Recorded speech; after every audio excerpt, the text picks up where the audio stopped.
Just ഒരു പേജാണ് ചെയ്തത്. ആ പേജിനൊരു ബാക്ക്ഗ്രൗണ്ട് കളർ സെറ്റ് ചെയ്തു. എങ്ങനെയാണ് ഒരു പേജ് ക്രിയേറ്റ് ചെയ്യേണ്ടത്, അതിൻ്റെ സൈസ് സെലക്ട് ചെയ്യേണ്ടത് എന്നൊക്കെ എക്സ്പ്ലെയിൻ ചെയ്തിരുന്നു.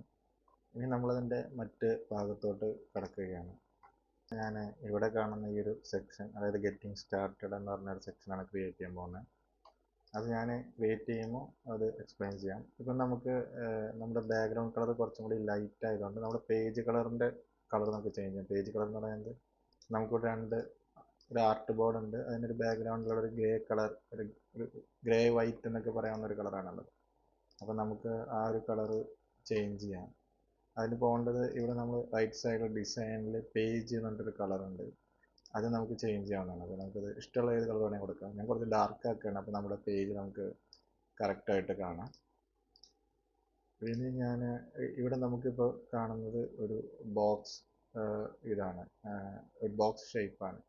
ഇത് നമുക്ക് പല രീതിയിൽ നമുക്കിത് ചെയ്യാൻ പറ്റും. ഇപ്പോൾ പണ്ട് നമ്മൾ ചെയ്യുകയാണെങ്കിൽ, ഞാൻ ആദ്യം പഴയ രീതിയിൽ അത് ചെയ്ത് തുടങ്ങാം. എന്ന് വെച്ച് കഴിഞ്ഞാൽ നമ്മൾ ഓട്ടോ ലേഔട്ട് എന്നൊരു കോൺസെപ്റ്റിലോട്ട് പോകുന്നതിന് മുമ്പ് എങ്ങനെയാണ് ബേസിക്, മാത്രമല്ല ഓട്ടോ ലേഔട്ടിനെ പറ്റി ഞാൻ വേറൊരു വീഡിയോയിൽ എക്സ്പ്ലെയിൻ ചെയ്യുന്നുണ്ട്. അപ്പോൾ നമ്മളിപ്പോൾ ഓട്ടോ ലേഔട്ട് ഇല്ലാതെ ഈ പേജ് നമുക്ക് ചെയ്യാം. അതിനുവേണ്ടി ഞാൻ ആദ്യം ചെയ്യുന്നത് ഈ ഒരു ബോക്സ് ടൂൾ, റെക്റ്റാങ്കിൾ എന്ന് പറഞ്ഞ ടൂൾ, അല്ലെങ്കിൽ R എന്നാണ് കീപാഡിൽ നമുക്ക് R എന്ന് പറഞ്ഞ കീ ഉപയോഗിക്കാം. എന്നിട്ട് നമ്മൾ ഡ്രാഗ്, അതായത് ലെഫ്റ്റ് സൈഡിൽ നമ്മൾ ഡ്രാഗ് ചെയ്ത് നമുക്ക് അത് ക്രിയേറ്റ് ചെയ്യാം. അപ്പോൾ അതിൻ്റെ കളറ് വൈറ്റ് ആണ്. നമുക്ക് എന്താ പറയുക, വൈറ്റ് കളറ് നമുക്ക് ഒന്നല്ലെങ്കിൽ പിക്ക് ചെയ്യാം, അല്ലെങ്കിൽ നമുക്കറിയാം ഇതാണ് വൈറ്റ് കളർ. FFF എന്ന് പറഞ്ഞ വാല്യൂ നമ്മളിപ്പോൾ സെലക്ട് ചെയ്ത് കഴിഞ്ഞാൽ അത് വൈറ്റ് കളറാണ്. അത് നമുക്ക് പിന്നീട് യൂസ് ചെയ്യാൻ വേണ്ടി നമുക്കത് സേവ് ചെയ്ത് വെക്കാം.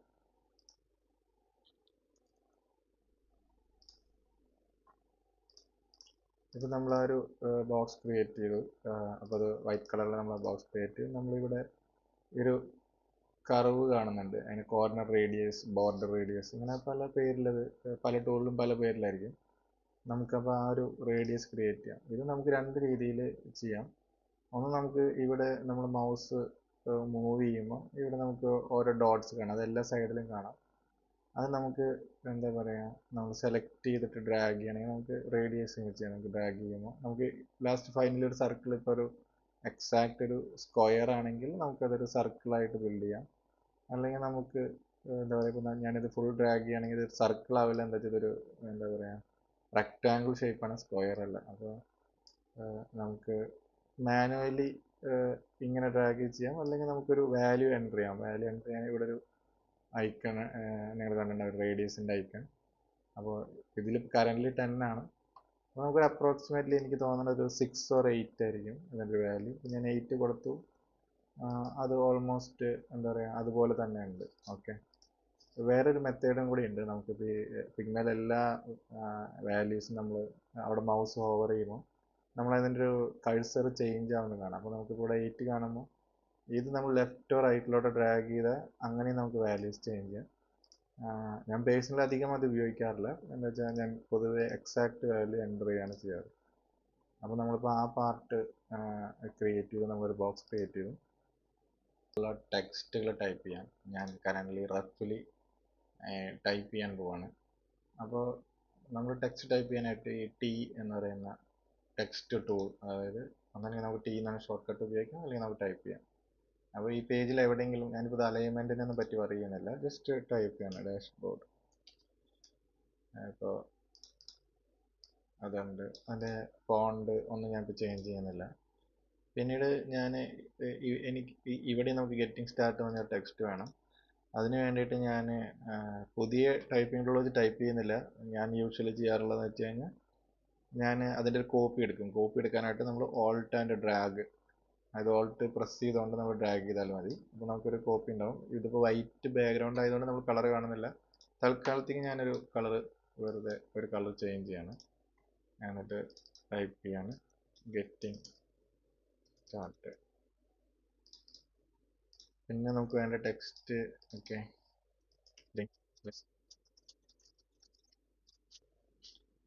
ഇത്രയും ഞാനിപ്പോൾ ടൈപ്പ് ചെയ്തു. ഇതിൽ നമ്മൾ നോക്കിക്കഴിഞ്ഞാൽ ഈ ഗെറ്റിംഗ് സ്റ്റാർട്ടഡ് ആക്ച്വലി ഫുൾ ക്യാപിറ്റലായിട്ടാണ് ടൈപ്പ് ചെയ്തിരിക്കുന്നത്, പക്ഷേ ഞാൻ സ്മോൾ ലെറ്ററിലാണ് ടൈപ്പ് ചെയ്തത്. ഇത് നമുക്ക് ആക്ച്വലി ഈസിലി ചേഞ്ച് ചെയ്യാം. അത് ഓൾറെഡി നിങ്ങൾ ഏതെങ്കിലും ഡിസൈൻ ടൂൾ ഉപയോഗിച്ചിട്ടുണ്ടെങ്കിൽ നിങ്ങൾക്കത് അറിയാവുന്നതാണ്. നമുക്കിപ്പോൾ ടെക്സ്റ്റ് എന്ന് പറഞ്ഞ ഒരു പാനലിൽ പോയി കഴിഞ്ഞാൽ നമുക്ക് ഈ ഒരു ഓപ്ഷൻ ഉണ്ടാവും. അതായത് ചെയ്തിട്ട് ടെക്സ്റ്റിൽ കേസ് എന്ന് പറയുന്ന ഓപ്ഷൻ ഉണ്ട്. കേസിൽ നമ്മൾ അപ്പർ കേസ് കൊടുത്തു കഴിഞ്ഞാൽ അത് ക്യാപിറ്റൽ ആയിരിക്കും. അപ്പോൾ എനിക്ക് തോന്നുന്നത് ഇപ്പോൾ ഞാൻ ടൈപ്പ് ചെയ്ത വിഷ്വലിയാണ് ഞാൻ നോക്കുന്നത്. നമ്മളിപ്പോൾ എന്താണ് റൂളർ വെച്ച് അളക്കുകയൊന്നും ചെയ്യുന്നില്ല, നമ്മളൊരു വിഷ്വലിയാണ്. അപ്പോൾ അതൊരു 12 പോയിന്റ് ഫോണ്ട് സൈസ് ഉള്ളതായിട്ടാണ് നമുക്ക് തോന്നുന്നത് കണ്ടിട്ട്. അപ്പോൾ നമുക്ക് പക്ഷേ ഇതൊരു ഇതാണ് എന്താ പറയുക, ബോൾഡ് ആയിട്ടുള്ള ടെക്സ്റ്റ് ആണ്. നമ്മളിപ്പോൾ കറന്റ് റെഗുലർ ആണ്, അപ്പോൾ നമുക്ക് അതൊരു ബോൾഡ് ആയിട്ടുള്ള ടെക്സ്റ്റ് തന്നെ ഇടാം. ഇങ്ങനെ ബോൾഡ് ഇടുമ്പോൾ നമുക്ക് ഓൾമോസ്റ്റ് സെയിം ആയിരിക്കും. പിന്നെ നമ്മുടെ ഈ കളർ ഈ കളർ നമ്മൾ ഇതുവരെയായിട്ട് പിക്ക് ചെയ്തിട്ടില്ല. അപ്പോൾ നമുക്ക് ഈ കളർ ഐ ക്ലിക്ക് ചെയ്ത് കഴിഞ്ഞാൽ കളർ പിക്കർ കിട്ടും. നമുക്കത് വെച്ചിട്ട് ഓൾമോസ്റ്റ് സെയിം ആയിട്ടുള്ള കളർ നമുക്ക് എടുക്കാം. എന്നിട്ട് നമ്മുടെ കയ്യിലുള്ളത് ഒരു ഇമേജ് റെഫറൻസ് ആണ്. അപ്പോൾ നമുക്ക് എക്സാക്ട് കളറൊന്നും ഇതൊന്നും എടുക്കാൻ പറ്റില്ല. നമ്മൾ കളർ പിക്കർ വെച്ച് നമുക്ക് പിന്നെ നമ്മളൊരു എന്താ പറയുക ഒരു എഡ്യൂക്കേഷൻ്റെ ഭാഗമായിട്ട് നമുക്ക് ഇങ്ങനെ ചെയ്താലും ഓക്കെയാണ്. അപ്പോൾ നമ്മൾ ഈ കളർ ഞാൻ സേവ് ചെയ്യാൻ പോവാണ്. ഞാനിപ്പോൾ ഇതിനെ ഒരു ടെക്സ്റ്റ് ലൈറ്റ് എന്നൊരു പേരിൽ സേവ് ചെയ്യുന്നു.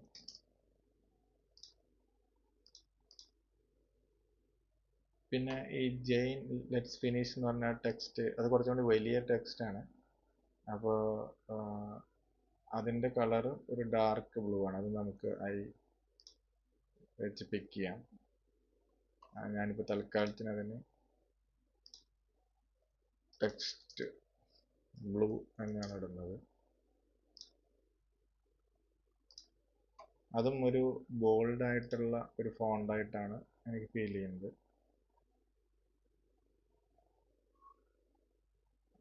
എനിക്ക് തോന്നുന്നത് ഈ ഫോണ്ട് വലുതാകുമ്പോൾ കുറച്ചും കൂടി ബോൾഡ് ആവാൻ സാധ്യതയുണ്ട്. അതുകൊണ്ട് നമുക്കിപ്പോൾ സെമി ബോൾഡ് തൽക്കാലം ട്രൈ ചെയ്യാം. ഇതൊരു 20ലും കൂടുതൽ വരുന്നുണ്ട്. 22 ഫോണ്ട് സൈസ്, ഓൾമോസ്റ്റ് നമ്മൾ 22 ഫോണ്ട് സൈസ് ഇടുമ്പോൾ അതൊരു സിമിലർ ഇതായിട്ട് വരുന്നുണ്ട്. പിന്നെ ഇതിനൊരു ലൈൻ ബ്രേക്ക് ഉണ്ട്. അപ്പോൾ നമ്മൾ പ്രസ് ചെയ്ത് എൻ്റർ ചെയ്യുമ്പോൾ നമുക്ക് ആ ലൈൻ ബ്രേക്ക് ക്രിയേറ്റ് ചെയ്യാം. അപ്പോൾ ഓൾമോസ്റ്റ് ഈ പേജ് എൻ്റെ ഒരു മെയിൻ പാർട്ട് നമ്മൾ ചെയ്തു. അതായത് നമ്മളിങ്ങനെ ചെയ്യുമ്പോൾ നമ്മൾ പല കാര്യങ്ങളും നമുക്ക് മനസ്സിലാവും. അതായത് നമ്മൾ സംഭവം ഇതൊരു ഒറിജിനലി UI അല്ല, നമ്മൾ ഫ്രം സ്ക്രാച്ച് നിന്ന് ബിൽഡ് ചെയ്യല്ല. നമ്മുടെ കയ്യിൽ ഒരു റെഫറൻസ് ഉണ്ട്. ആ റെഫറൻസ് നോക്കിയാണ് നമ്മളിപ്പോൾ ചെയ്തുകൊണ്ടിരിക്കുന്നത്. പക്ഷേ ഇങ്ങനെ നമ്മൾ ചെയ്യുമ്പോൾ നമ്മൾ ഈ ടൂൾസ് ഭയങ്കരമായിട്ട് ഫെമിലിയർ ആവും. അല്ലാതെ ഇതുകൊണ്ട് നമുക്ക് ഒരിക്കലും ഡിസൈൻ പഠിക്കാൻ പറ്റില്ല. നമ്മളിപ്പോൾ ഇത് ഇങ്ങനെ കുറേ സ്ക്രീൻസ് ഇരുന്ന് ചെയ്തുകൊണ്ട് നമ്മൾ നല്ല ഡിസൈനർ ഒന്നും ആവില്ല. പക്ഷേ നമുക്ക് എങ്ങനെ ഒരു കാര്യം അറേഞ്ച് ചെയ്യണം, അല്ലെങ്കിൽ ആ ഒരു ടൂൾസിൽ നമ്മൾ നല്ല ഫെമിലിയാരിറ്റി വരും. അപ്പോൾ അതും ഒരു ഇമ്പോർട്ടൻ്റ് പാർട്ടാണ്. നമ്മൾക്ക് പല കാര്യങ്ങളും അല്ലെങ്കിൽ നമ്മൾ വളരെ ഈസി ആയിട്ട് ചെയ്യാൻ പറ്റുന്ന പല കാര്യം നമ്മൾ ഭയങ്കര വളഞ്ഞ വഴിയിൽ കൂടെ ആയിരിക്കും ചെയ്യുന്നത്. അപ്പോൾ അതൊക്കെ നമ്മളെ ടൂൾസ് ഫെമിലിയർ ആകുമ്പോൾ നമ്മളത് കൂടുതൽ ഹെൽപ്പ് ചെയ്യും. ഇപ്പോൾ ഇവിടെ നമ്മൾ മിസ്സായത് ഈ ഒരു കാര്യമാണ്. എനിക്ക് തോന്നുന്നത് ഇത് നമുക്ക് എൻലാർജ് ചെയ്യാനായിട്ടുണ്ട്. ഞാനിപ്പോൾ ഒരു 16, എനിക്ക് തോന്നുന്നൊരു 18 ഫോണ്ട് സൈസ് ഉണ്ടെന്ന് തോന്നുന്നു. അതും ഒരു സെമി ബോൾഡ് ആയിട്ട് വൈറ്റ് ഓൾമോസ്റ്റ് സെയിം ആണ്. സെൻറ്റർ അലൈൻ ചെയ്യുന്നത്. ചെയ്യാനുള്ളത് ഈ ഒരു പ്രോഗ്രസ് ബാറാണ്. അതുകൂടാതെ ഇവിടെ ഒരു ടെക്സ്റ്റും ഇവിടെ ഒരു ഹെഡറൊക്കെ ഉണ്ട്. ഇപ്പോൾ നമ്മളൊരു ഐഫോൺ UI ചെയ്യുമ്പോൾ നമ്മളൊരിക്കലും ആസ് എ ഡിസൈനർ നമ്മൾ ഇത് ചെയ്യേണ്ട കാര്യമില്ല. എന്താ വെച്ചാൽ ഇത് ഓട്ടോമാറ്റിക്കായിട്ട് ഡെവലപ്പ് ചെയ്യുമ്പോൾ വരുന്നതാണ്. അപ്പോൾ അതിന് കുറേ ടെംപ്ലേറ്റ്സും ഉണ്ട്, നമുക്കത് എടുത്ത് വെക്കാവുന്നേ ഉള്ളൂ. അപ്പോൾ അത് നമ്മൾ ലാസ്റ്റ് ചെയ്യാം. അപ്പോൾ അത് ഞാൻ ചെയ്യുന്നില്ല. എന്ന് വെച്ചാൽ അതിനൊരു ഇമ്പോർട്ടൻസ് ഇല്ല ഈ ഒരു സ്ക്രീനിൽ. അത് അത് ഒന്നാമത് നമ്മളത് ഒരിക്കലും ഡിസൈൻ ചെയ്യേണ്ട ആവശ്യമില്ല. ഐ മീൻ നമ്മൾ ആസ് എ ഡിസൈനർ നമ്മൾ ഡെവലപ്പറിന് ഒരിക്കലും ഈ ഒരു ഭാഗം കൊടുക്കേണ്ട കാര്യമില്ല. അത് ഫോണിൽ ഓട്ടോമാറ്റിക്കായിട്ട് വരുന്ന ഭാഗമാണ്. ഈവൻ ഇനിയിപ്പോൾ ആരെങ്കിലും നമുക്ക് ഡിസൈനിൽ ഇത് കാണിക്കണം എന്ന് പറയുകയാണെങ്കിൽ നമുക്കിത് എന്താ പറയുക ഫ്രീ ആയിട്ട് അവൈലബിൾ ആയിട്ടുള്ള റിസോഴ്സാണ് iOS UI കിറ്റ് എന്നൊക്കെ പറയും. അപ്പോൾ അത് നമുക്ക് ഡയറക്റ്റ് കോപ്പി ചെയ്ത് വെക്കാവുന്നതാണ്. അപ്പോൾ ആ പാർട്ടിലോട്ട് ഞാൻ പോകുന്നില്ല. ഇനി പകരം നമുക്ക് ഈ ഒരു സെക്ഷനിലോട്ട് പോകാം. ഇനി ഇവിടെ നമുക്ക് ക്രിയേറ്റ് ചെയ്യുന്ന ഒരു പ്രോഗ്രസ് ബാറാണ്. അപ്പോൾ ഈ പ്രോഗ്രസ് ബാർ ഞാൻ അപ്രോക്സിമേറ്റ്ലി ഒരു പ്രോഗ്രസ് ബാർ വരയ്ക്കുകയാണ് ഒരു ഡിഫോൾട്ട് കളറിൽ. എനിക്ക് തോന്നണേ ഇത് ഓൾമോസ്റ്റ് സെയിം കളർ അല്ല. ഞാൻ സൂം ചെയ്യുമ്പോൾ ഒരു ഡാർക്ക് ആയിട്ടുള്ളൊരു ഗ്രേ ആണ്. അപ്പോൾ ആ കളർ നമുക്ക് പിക്ക് ചെയ്യാം. എന്നിട്ട് നമുക്കത് സേവ് ചെയ്യാം. ഞാനിപ്പോൾ എന്താ പറയുക, തൽക്കാലം അതിനൊരു ഗ്രേ ഒരു 400 കുറച്ച് കൂടുതലായിരിക്കും. ഞാൻ എന്തിനാണ് ഇങ്ങനെ ഗ്രേ 200 എന്ന് സേവ് ചെയ്യണേ എന്നുള്ളത് പിന്നീട് ഡിസ്കസ് ചെയ്യാം. തൽക്കാലം നമ്മൾ ഗ്രേ 200 എന്ന് സേവ് ചെയ്യുന്നു.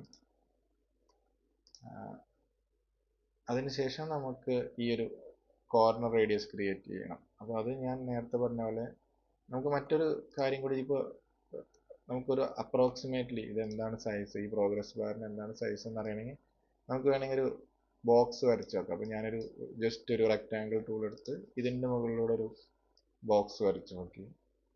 അപ്പോൾ നമുക്ക് മനസ്സിലായി, ഓക്കെ, ഇവിടെ അറിയാം ഇത് 14 ആണ് ഇതിൻ്റെ ഹൈറ്റ്.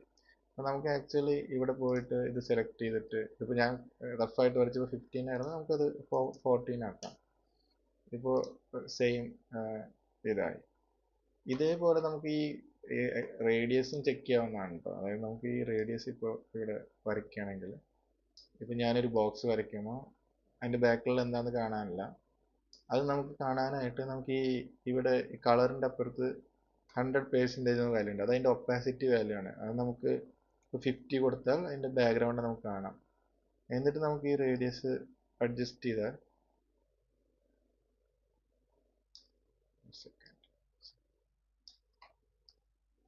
ഇപ്പോൾ അതേ സിമിലർ നമുക്ക് വാല്യൂ കിട്ടി. അപ്പോൾ നമുക്കിത് റേഡിയസ് ഒരു 6 ആണ് വരുന്നത്. അപ്പോൾ ആ ഒരു 6 എന്ന് പറഞ്ഞ വാല്യൂ നമ്മളിവിടെ ടൈപ്പ് ചെയ്താൽ നമുക്ക് സിമിലർ ഒരു പ്രോഗ്രസ് ബാർ, ഇപ്പോൾ ആക്ച്വലി സെയിം കളറ് സെയിം റേഡിയസിൽ നമ്മളൊരു പ്രോഗ്രസ് ബാർ ക്രിയേറ്റ് ചെയ്തു. ഇനി നമ്മളിവിടെ കാണുന്നത് ഈ ഒരു പ്രോഗ്രസ് ബാറിനെ ആക്ച്വലി 4 ആയിട്ട് ഡിവൈഡ് ചെയ്തിട്ടുണ്ട്. അപ്പോൾ അതിൽ ഫസ്റ്റ് കംപ്ലീറ്റ് ചെയ്ത പോലെയാണ് ഇതിൽ കാണിക്കുന്നത്. അപ്പോൾ നമുക്ക് ആദ്യം അതെങ്ങനെയാണ് ചെയ്യണേ നോക്കാം. എക്സാമ്പിൾ പറയുകയാണെങ്കിൽ ഞാൻ എന്താ ചെയ്യുന്നതെന്ന് വെച്ച് കഴിഞ്ഞാൽ, ഈ ഒരു പ്രോഗ്രസ് കാണിക്കാനായിട്ട് ഞാൻ ഇത് തന്നെ ഒരു കോപ്പിയും കൂടി ഉണ്ടാക്കും. ഞാൻ നേരത്തെ പറഞ്ഞു നമ്മൾ ഓൾട്ട് ഡ്രാഗ് ചെയ്താൽ നമുക്കൊരു കോപ്പി ഉണ്ടാക്കാം. പക്ഷെ അതിന് പകരം വേണമെങ്കിൽ കമാൻഡ് വി കൊടുത്തു കഴിഞ്ഞാൽ നമുക്ക് വേറെ കോപ്പി ഉണ്ടാക്കാം. അപ്പോൾ ആക്ച്വലി ഞാൻ ഒരു കോപ്പി ഉണ്ടാക്കിയിട്ടുണ്ട്. പക്ഷെ അത് എന്താ പറയുക, എക്സിസ്റ്റിംഗ് ആയിട്ടുള്ള ആ ഒരു പ്രോഗ്രസ് ബാറിൻ്റെ മുകളിലാണ് വന്നിട്ടുള്ളത്. അപ്പോൾ അതിൻ്റെ അഡ്വാൻറ്റേജ് എന്താണെന്ന് വെച്ച് കഴിഞ്ഞാൽ നമുക്ക് വളരെ ഈസി ആയിട്ട് ഇതിനെ റീസൈസ് ചെയ്യാം. അപ്പോൾ എനിക്കൊരു പ്രോഗ്രസ് ബാർ ക്രിയേറ്റ് ചെയ്യണമെങ്കിൽ ഇങ്ങനെ റീസൈസ് ചെയ്ത്, ഓക്കെ, അതിനെ കളർ പിക്ക് ചെയ്ത് കളർ കൊടുത്തു, അപ്പോൾ ആ പ്രോഗ്രസ് ബാർ ക്രിയേറ്റ് ആയി. പക്ഷേ ഇപ്പം ഞാൻ ഉണ്ടാക്കിയ പ്രോഗ്രസ് ബാർ എക്സാക്ട്ലി 4 ആയിട്ട് ഡിവൈഡ് ചെയ്തിട്ടില്ല. നമ്മളൊരു അപ്രോക്സിമേറ്റ്ലി കൊടുന്ന് വെറുതെ വെച്ചതാണ്. പക്ഷെ നമുക്കത് ആക്ച്വലി ഡിവൈഡ് ചെയ്യാൻ പറ്റും. അപ്പോൾ ഇതിൻ്റെ വാല്യൂ എന്ന് പറയുന്നത് 316 ആണ് വിഡ്ത്ത്. നമുക്കപ്പോൾ നമ്മളിപ്പോൾ നേരത്തെ ഞാൻ പറഞ്ഞില്ലേ, കോപ്പി എടുത്ത് വെക്കുമ്പോൾ സെയിം വിഡ്ത്തിലാണ് വരുന്നത്.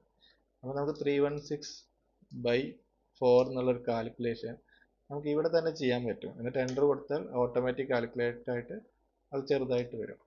അപ്പോൾ ഇത് ഭയങ്കര യൂസ്ഫുൾ ആണ്. മാത്രമല്ല നമുക്ക് ഈ പ്രോഗ്രസ് ബാറിൻ്റെ ഈ സൈഡിൽ ഈ കർവ് ആവശ്യമില്ല ഇപ്പോൾ ഡിസൈനിൽ. അപ്പോൾ നമുക്ക് അതും ആക്ച്വലി ചേഞ്ച് ചെയ്യാം. അപ്പോൾ ഈ റേഡിയസിൻ്റെ അവിടെ ഈ ഒരു ഓപ്ഷൻ കാണാം. അവിടെ നമുക്ക് റൈറ്റ് സൈഡിലുള്ള 2 റേഡിയസും 0 ആക്കി കഴിഞ്ഞാൽ അവിടെ ഒരു സ്ക്വയർ ഷേപ്പ് നമുക്ക് കിട്ടും. അപ്പോൾ നമ്മൾ ഇപ്പോൾ ഈ ഒരു പാർട്ട് കംപ്ലീറ്റ് ചെയ്തു. ഇനി നെക്സ്റ്റ് നമുക്ക് ഈ ഒരു പ്രോഗ്രസിൻ്റെ ചെക്ക് ബോക്സ് ക്രിയേറ്റ് ചെയ്യണം.